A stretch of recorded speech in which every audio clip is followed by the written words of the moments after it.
এই যাস, চলে যাস না। এই বাবা আয়, আমরা যে তো উৎসব হবে, আজকে কেন চলে যাচ্ছ? তোমরাও তো শিশু, বসো।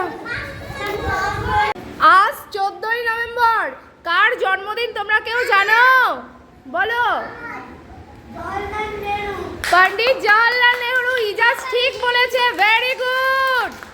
আচ্ছা, জওহরলাল নেহরু আমাদের ভারতবর্ষের, স্বাধীন ভারতবর্ষের প্রথম প্রধানমন্ত্রী ছিলেন এবং তিনি শিশুদের খুব ভালোবাসতেন, তাই জন্য শিশুরা তাকে ভালোবেসে চাচাজি বলতেন।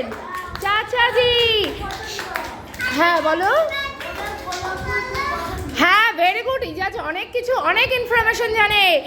ওনার গোলাপ ফুল খুব পছন্দ ছিল আর শিশুদের, সেই শিশুরা ওনাকে ভালোবেসে চাচাজি বলতেন। তাই ওনার জন্মদিনকে আমরা কি হিসেবে পালন করি?